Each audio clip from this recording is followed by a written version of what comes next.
Boa tarde a todos. A gente gostaria de agradecer a presença de todos, a presença do Dr. Antônio Marcos Desan, Dr. Antônio Humberto Souza Júnior, meu amigo e colega da diretoria da associação, Dr. Marconi Guimarães. E nós vamos falar sobre um assunto, nós estamos tratando de assuntos bastante do nosso dia a dia, né? E nós já tratamos aqui de empresas que entraram em recuperação judicial, em falência, e como executá-las. As empresas estão sumindo, anoitecem e não amanhecem, e então é sobre isso que nós estamos aqui para tratar. E, na verdade, eu armei uma arapuca para o meu amigo e colega, doutor Antônio Marcos Desan, porque, em conversa informal, ele me disse, eu tenho um entendimento assim. E aí, como nós tínhamos esse encontro, eu resolvi convidá-lo para que ele pudesse colocar a sua opinião a respeito desse assunto e que nós pudéssemos debater todos juntos. E, na medida que a gente conseguir fazer isso de uma forma bastante célere, aí a gente vai abrir para as perguntas. Tá ok? Então, doutor Marcos, qual que é a sua opinião? Como é que a vara, a promotoria de recuperação e falência trata os créditos, os ofícios que chegam requerendo a inclusão dos créditos no rol de credores? Perfeito. Nós temos, na verdade, a recuperação judicial, a falência e também, na mesma vara, a insolvência civil. Por que eu digo insolvência civil? Há algumas entidades que não se sujeitam à falência. Por exemplo, a Associação dos Advogados. Se vier a ficar sem condições de pagar as suas dívidas, algum credor pode requerer a insolvência civil, que não será a falência, porque não é uma entidade empresária. Muito bem. E os sócios não, os diretores não têm responsabilidade, não pagam? Não... Total.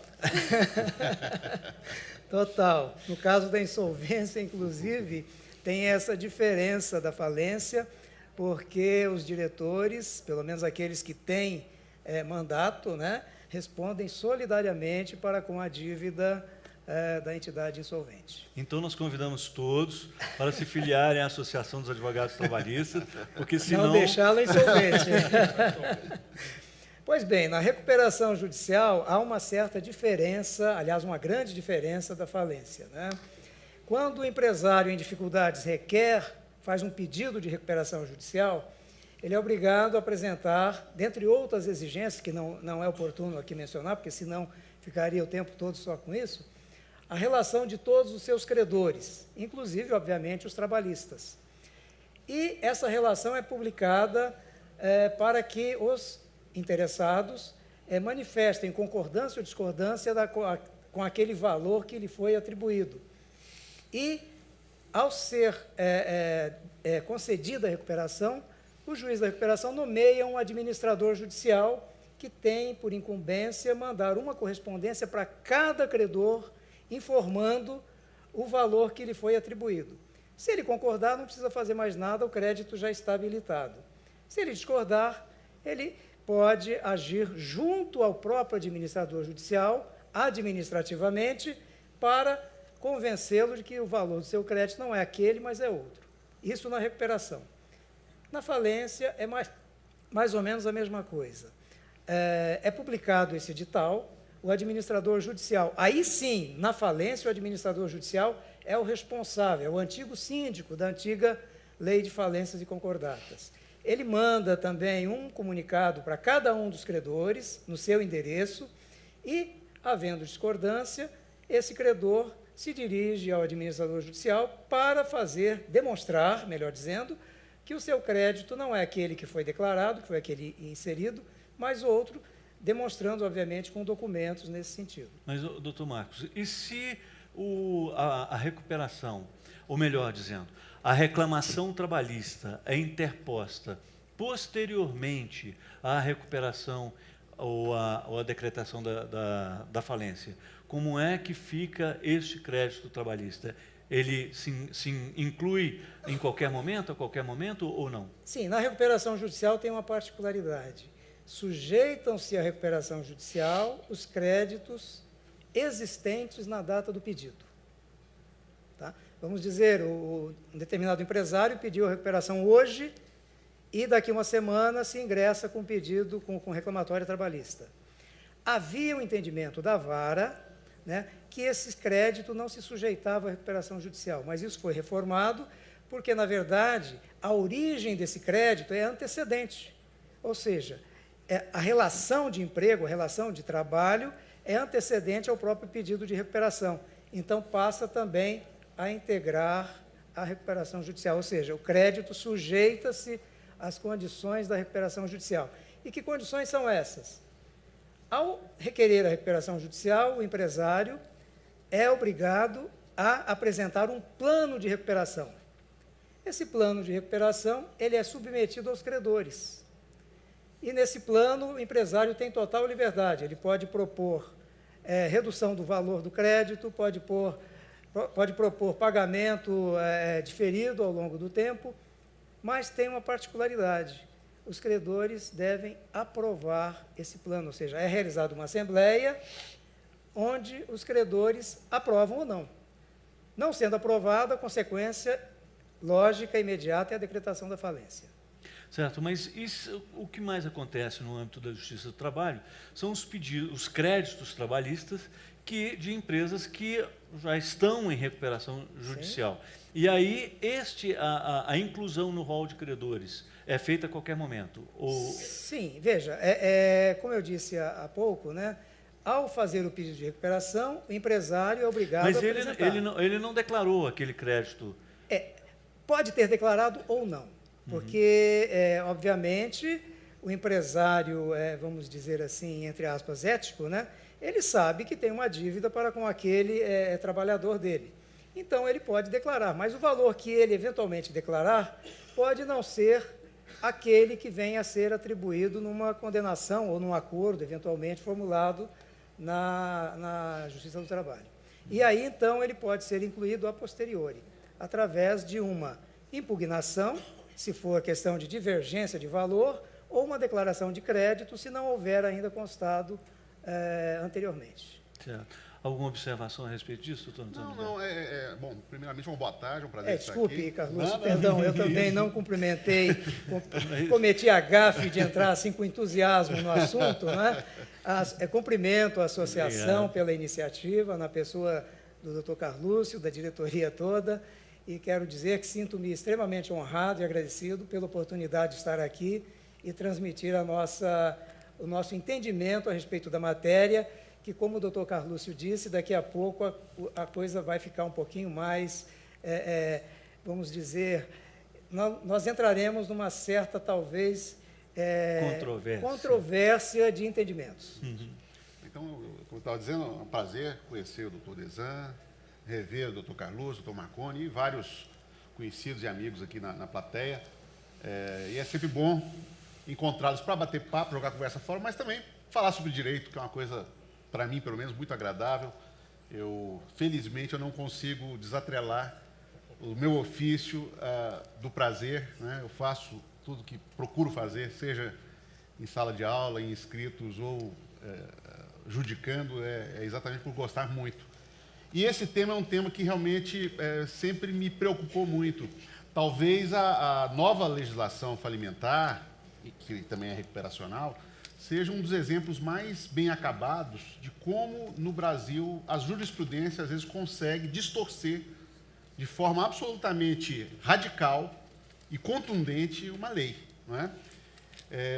Porque nós tínhamos uma tradição em relação às ações de falência e concordata, que era a concordata é o antepassado do que é hoje a recuperação, embora bem diferente, né?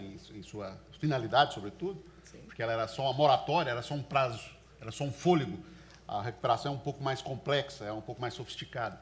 Mas o certo é que desde a CLT, cujo artigo 449, inclusive, não foi alterado, esqueceram na lei de falência, na hora que editaram a lei de falência, lembraram de alterar o Código Tributário Nacional, o artigo 186, mas esqueceram da CLT, porque o artigo 449 diz lá que a totalidade dos créditos trabalhistas, seja de salário, seja de indenizações, deve ser considerado como um crédito privilegiado. Claro que isso foi superado por uma lei nova.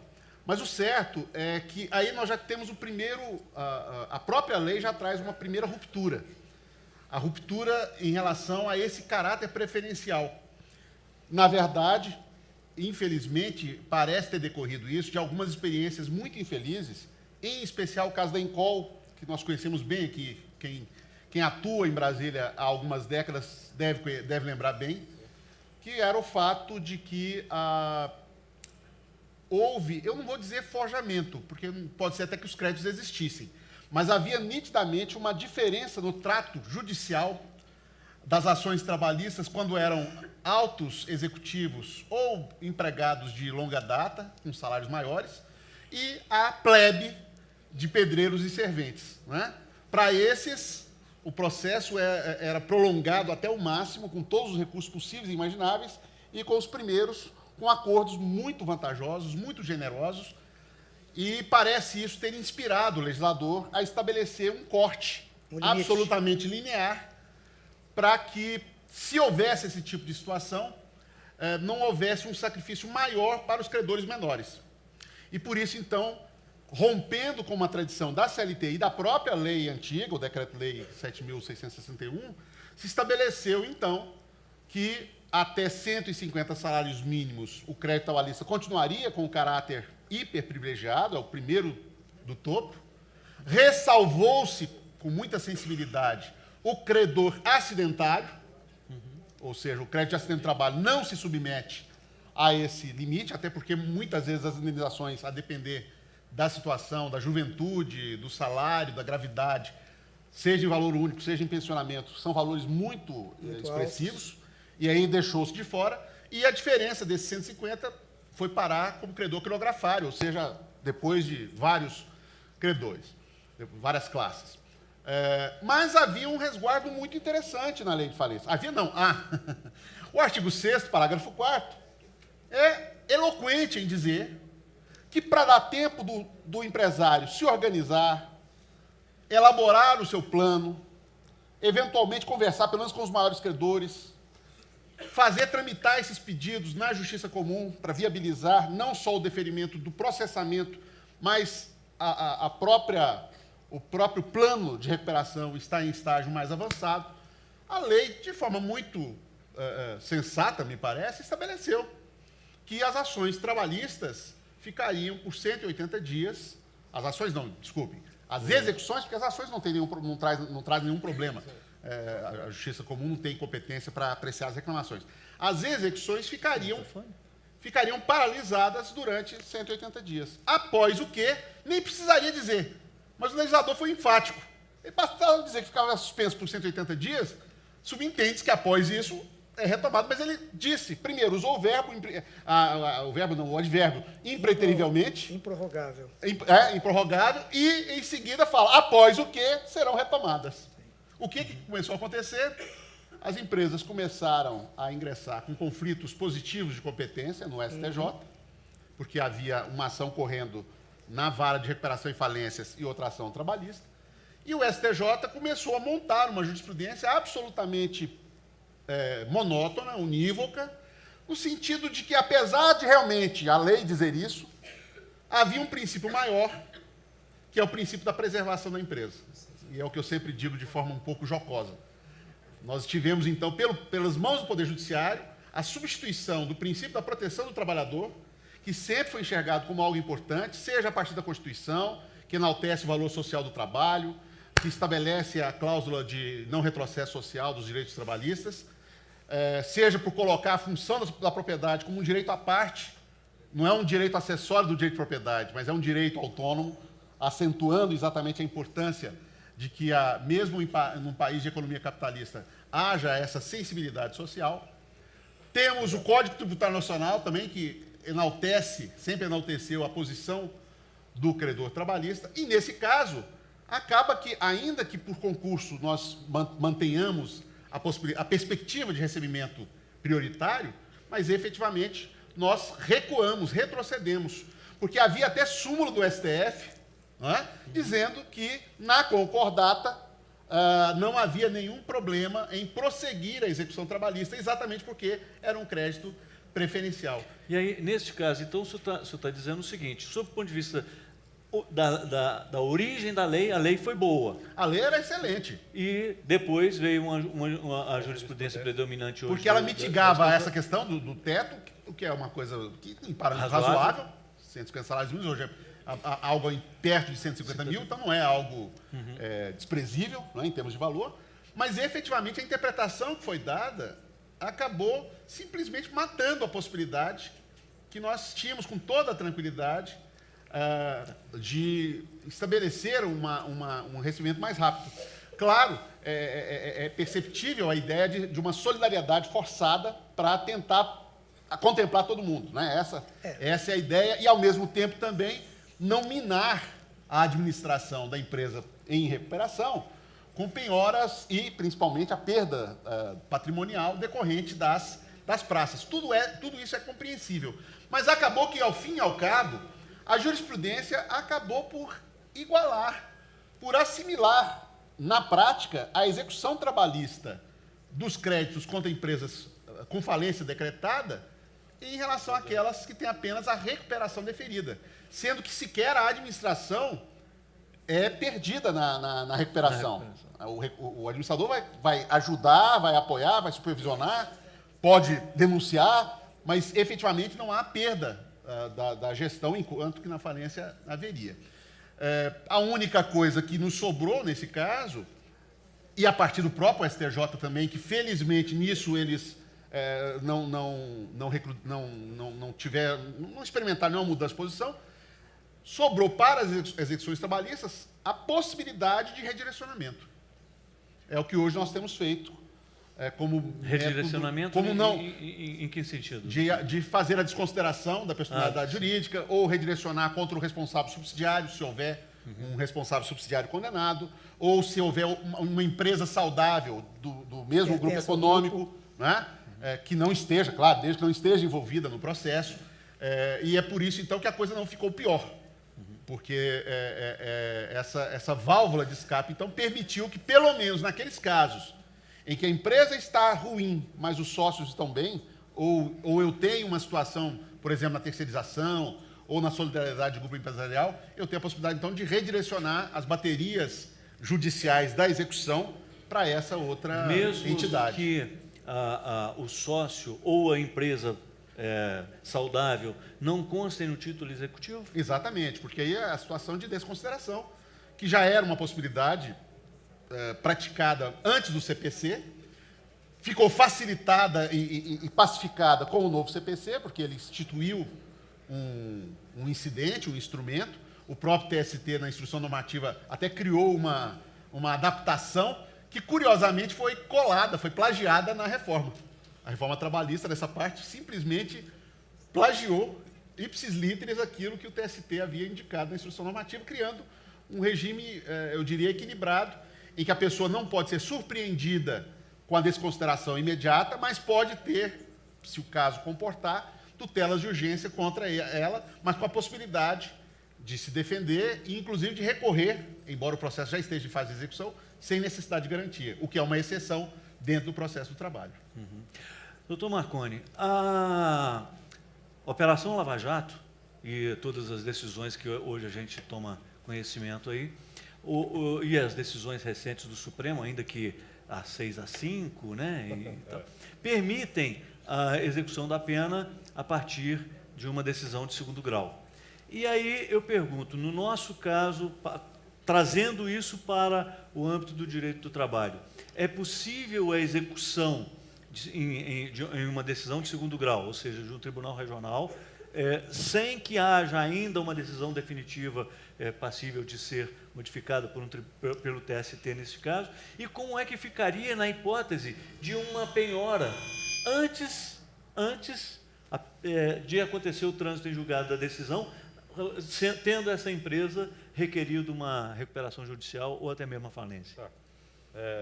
Boa tarde a todos, doutor Antônio Humberto, doutor Carlos, todos os colegas. A primeira resposta à sua pergunta os recursos para o Tribunal Superior do Trabalho não têm efeito suspensivo. Então, todas as decisões de segunda instância são automaticamente execuíveis, né? Tornando-se, tem que executar as decisões. Com relação ao segundo ponto, a SDI 2, recentemente, agora no mês de abril, ela decidiu que os depósitos judiciais efetivados antes da decretação da recuperação judicial, eles não entram na recuperação judicial. Tá? Eu trouxe aqui, inclusive, se me permitem, eu vou ler aqui o acórdão. Recurso ordinário... Mas é a emenda, né? Que são os favores. Isso. Exatamente. A emenda do acórdão, o acórdão é grande mesmo. A emenda do acórdão. Recurso ordinário em mandado de segurança, empresa em recuperação judicial, depósito judicial anterior ao processamento da recuperação judicial. Depósito judicial realizado antes do deferimento do processo de recuperação judicial não mais integrava o patrimônio da empresa ao tempo da decretação da recuperação judicial, razão pela qual não se submete à visa atrativa do juízo universal. O depósito judicial teve como finalidade principal garantir a satisfação de eventual crédito trabalhista, de forma que, quando realizado, desligou-se do patrimônio da empresa. Aí vem aquela questão que a gente está falando. E sob o ponto de vista lá da justiça comum, esse entendimento... Esse aqui é o entendimento da justiça do trabalho. Do trabalho. E sob o É ponto isso de que eu ia vista da fazer uma justiça pergunta comum, para ele. isso está ok ou o Ministério Público... No meu entendimento, esse posicionamento aí, ele entra em choque com a definição do STJ. O STJ decidiu que toda ação ou toda execução que diga respeito ao patrimônio de entidade em recuperação judicial ou falência, e também insolvência civil, acrescento, o juízo competente é o juízo da falência, né? Agora, evidentemente, o senhor trouxe um ingrediente novo, uma tese nova, no sentido de que o depósito recursal teria saído já do... Não é depósito, é depósito judicial, e, nesse caso específico, é um depósito judicial. Entrou com a execução provisória antes da recuperação judicial. A decisão aqui entra naquele assunto que o Carlos falou, não tinha transitado em julgado ainda. É uma decisão, uma execução provisória. Isso. E o TST entendeu que esse Mas podia dinheiro... No meio do Pode caminho, Isso. houve o pedido de recuperação judicial, e aí, esse crédito não, esse valor que estava à disposição de um juiz trabalhista, ele teria também que ir para o juízo universal e, por consequência... Isso, doutor Carlúcio, é o que decidiu o STJ. Qualquer penhora que tenha havido anteriormente, ela é revertida ao juízo universal. E qual é o fundamento para essa, entre aspas, violência, nessa intromissão, vamos dizer assim? É porque certamente vai haver uma espécie de concurso. Na recuperação, será apresentado um plano que vai sujeitar os credores.